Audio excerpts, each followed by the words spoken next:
Hello everyone, welcome back to my YouTube channel. I hope आप सभी अच्छे होंगे। आज की इस वीडियो में हम CCSU university MSc zoology first semester के paper animal diversity non chordata का कंप्लीट सिलेबस डिस्कस करेंगे। अब यूनिट फर्स्ट में देखते हैं हम। Topic first, general organisation of non chordates. सबसे पहले हमें ये पढ़ना है कि नॉन कॉर्डेट्स किसे कहते हैं।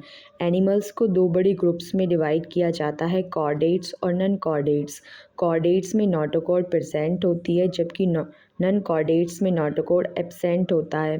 इस टॉपिक में हमें नॉन कॉर्डेट्स की जर्नल कैरेक्टरिस्टिक्स पढ़ेंगे, जैसे body organisation, body cavity, symmetry, organ system और डिफरेंट फाइला की बेसिक कैरेक्टरिस्टिक्स। अब नेक्स्ट टॉपिक है classification up to order level.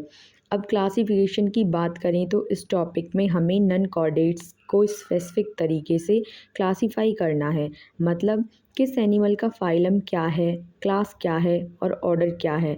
Classification इसलिए इम्पॉर्टेंट है क्योंकि इससे हमें एनिमल्स की एवोल्यूशनरी रिलेशनशिप और सिमिलरिटीज समझ आती है। अब नेक्स्ट टॉपिक है सिलोम फॉर्मेशन। अब सिलोम एक बॉडी कैविटी होती है जो इंटरनल ऑर्गन्स को स्पेस प्रोवाइड करती है। इस टॉपिक में हमें 3 टाइप्स पढ़ेंगे, एसिलोमेट्स, सूडोसिलोमेट्स और ट्रू सिलोमेट्स। साथ ही ये भी समझेंगे कि एम्ब्रॉय में सिलोम किस प्रोसेस से बनता है और इसका बायोलॉजिकल इम्पोर्टेंस क्या है। नेक्स्ट टॉपिक है बॉडी सिमेट्री। बॉडी सिमेट्री का मतलब होता है किसी ऑर्गेनिज्म के बॉडी पार्ट्स का अरेंजमेंट। इस टॉपिक में हमें एसिमेट्री, रेडियल सिमेट्री और बाइलेटरल सिमेट्री पढ़ेंगे। हर सिमेट्री के एग्जाम्पल भी इम्पॉर्टेंट हैं। नेक्स्ट टॉपिक है मेटाजेनेसिस। मेटाजेनेसिस का मतलब होता है लाइफ साइकिल में सेक्सुअल और एसेक्सुअल जनरेशन का अल्ट्रेशन होना। इस टॉपिक को समझने के लिए ओबेलिया का एग्जाम्पल सबसे इम्पॉर्टेंट है। एग्ज़ाम में ओबेलिया की लाइफ साइकिल भी पूछी जा सकती है। नेक्स्ट टॉपिक है प्रोटोजोआ। प्रोटोजोआ एक यूनिसेलुलर ग्रुप है। इसमें हमें 2 मेन टॉपिक्स पढ़नी है, लोकोमोशन एंड रिप्रोडक्शन। लोकोमोशन में प्रोटोजोआ कैसे मूव करता है, सूडोपोडिया, सीलिया और फ्लैजिला की हेल्प से। और रिप्रोडक्शन में हमें बाइनरी फिजन, मल्टीपल फिजन और कॉन्जुगेशन पढ़ना है। नेक्स्ट टॉपिक है पोरीफेरा। पोरीफेरा को स्पंज भी कहा जाता है। इस टॉपिक में हमें उनके स्केलेटन और रीजनरेशन पढ़ना है। स्केलेटन किस मटेरियल का बना होता है और रीजनरेशन की एबिलिटी स्पंज में इतनी ज़्यादा क्यों होती है, ये समझना है।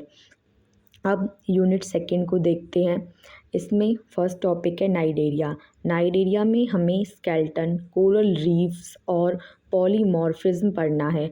कोरल रीफ्स का फॉर्मेशन कैसे होता है, उनकी इकोलॉजिकल इम्पोर्टेंस क्या है और मराइन इकोसिस्टम में उनका रोल क्या है, ये समझना बहुत ज़रूरी है। पॉलीमॉर्फिज्म का मतलब है एक ही स्पीसीज़ में डिफरेंट फॉर्म्स का प्रेजेंट होना। Next Ctenophora. इसमें एफिनिटीज़ पढ़नी है। एफिनिटीज़ का मतलब होता है कि ये फाइलम दूसरे फाइला से किन कैरेक्टरिस्टिक्स में सिमिलर है और किन में डिफरेंट है। हेलिमिंथीज़।